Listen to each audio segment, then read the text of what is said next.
The last time this Grade 2 listed mansion was used was by the military briefly in World War II.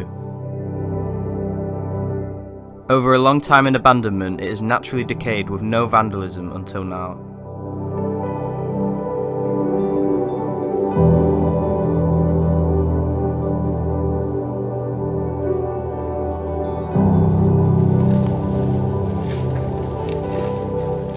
Today we are heading inside to look for former details of this building's past.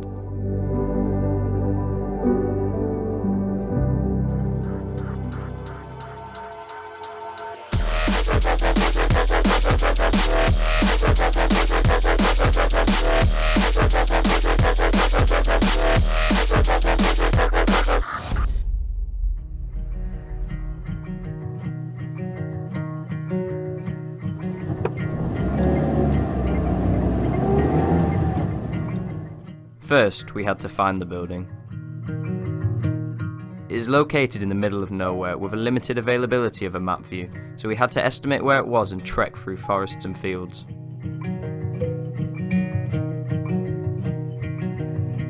Finally, through the trees we caught a glimpse of the magnificent manor that we would spend the next few hours at.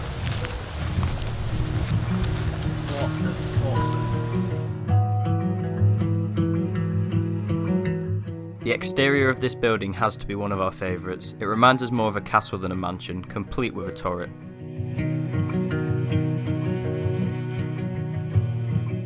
Beside the main attraction is the stables that weren't accessible. Both the buildings are very overgrown and it is clear they aren't tended to at all.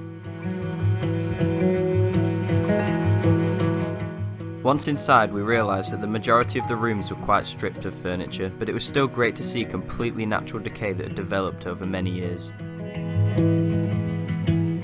The house was built sometime in the 1700s. It was then bought by a retired soldier in the 1770s.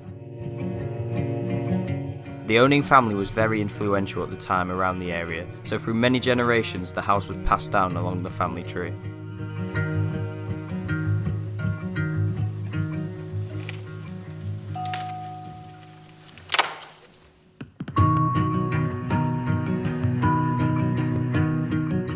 This map comes from the time of military occupancy the mansion endured during World War II. You can tell it's old due to the outdating of certain countries like Soviet Russia. Look at the layers of wallpaper. That's the original wall, and then there's this flowery one, and then that one, and then the map went over that.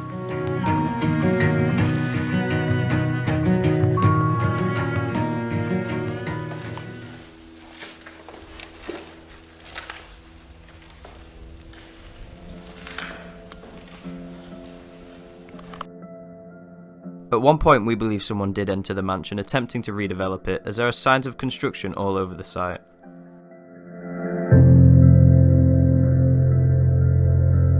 However, this could be from when it was used, because it is said that the mansion had structure faults as early as 1920. In addition, in the 1930s when the family's son died, they didn't have the money to pay for the renovation or even upkeep of the mansion, so it became uninhabited until World War II a few years later.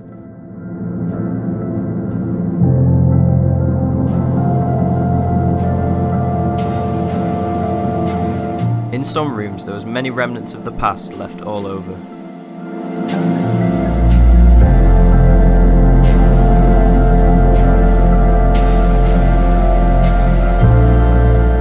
We think the mansion's location is a massive reason for its look today. Without other life for miles, it may cost extra or be more effort for construction crews to make it to the building itself. Therefore, the house remains vacant and offering beautiful sceneries of decay.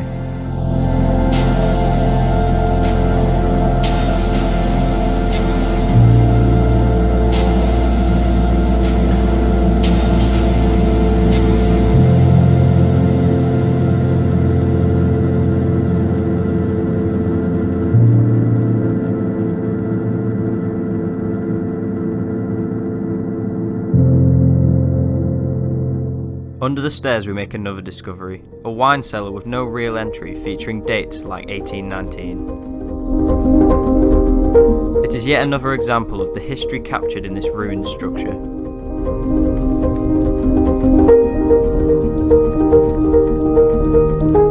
Upstairs we find many empty rooms with more incredible decay. However, the floors are increasing in danger, so we stayed away and headed up another floor.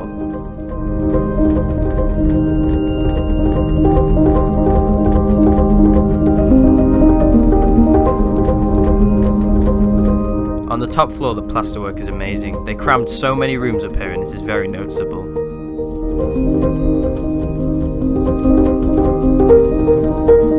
So far there are no plans for the building. It seems that as well as to us, it is very hidden to the surrounding people and has been forgotten. In its current state, it would take something to fix up a manor so destroyed.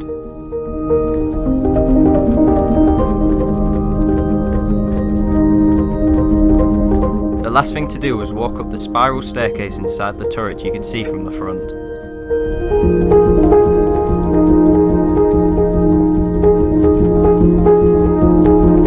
Luckily there was a way onto the roof, and we can enjoy the great views all around us before we left.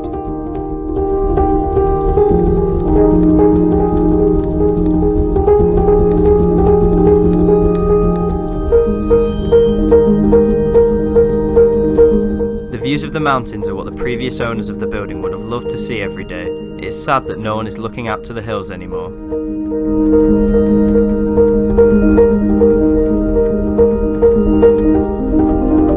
We left the castle-like structure with annoyance, knowing it will continue to stagger and ruin.